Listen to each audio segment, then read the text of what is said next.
شیخ الاسلام بہاؤالدین ذکریہ ملتانی ایک صوفی بزرگ ہیں جن کی مزار پاکستان کے شہر ملتان میں واقع ہے۔ آپ کے بارے میں کہا جاتا ہے کہ آپ اسلام کے عظیم مبلغ تھے۔ آپ کے جد امجد مکہ مکرمہ سے خوارزم آئے، پھر ملتان میں مستقل سکونت اختیار کیا۔ آپ یہیں 578 ہجری میں پیدا ہوئے۔ آپ کے بارے میں کہا جاتا ہے کہ آپ نسبتاً سادات ہاشمی تھے۔ ملتان کے ضلع لیا کے ایک قصبہ کوٹ کروڑ میں 27 رمضان المبارک شب جمعہ آپ رحمت اللہ علیہ کی ولادت ہوئی۔ آپ کے جد امجد مخدوم کمال الدین علی شاہ مکہ مکرمہ سے خوارزم ہوتے ہوئے ملتان شریف میں مقیم ہوئے۔ شیخ الاسلام بہاؤالدین ذکریہ ملتانی رحمت اللہ علیہ کا حسب و نسب ہاشمی خاندان سے جا ملتا ہے۔ آپ رحمت اللہ علیہ چھوٹی ہی عمر میں یتیم ہو گئے۔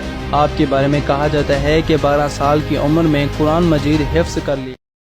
ملتان کو اولیاء کا شہر کہا جاتا ہے اور ملتان کے صوفیہ میں حضرت بہاؤالدین ذکریہ کو خاص مقام حاصل ہے۔ آپ سلسلہ سہروردیہ کے عظیم صوفی بزرگ ہیں اور آپ کے چاہنے والے بر صغیر کے طول و عرض میں پھیلے ہوئے ہیں۔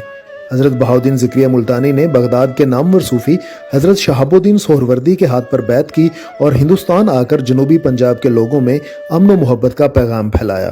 سن 1222 میں آپ نے ملتان کو اپنا مسکن بنا لیا۔ ملتان شہر کو بغداد آف ایسٹ بھی کہا جاتا ہے۔ ہندوستان کے حکمران التمش نے آپ کو شیخ الاسلام کا لقب بھی دیا۔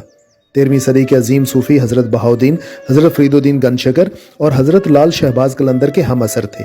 ان کی درگاہ پر سینکڑوں لوگ روزانہ آتے ہیں، دعائیں مانگتے ہیں اور امیدوں کے لال دھاگے جالیوں سے باندھ جاتے ہیں۔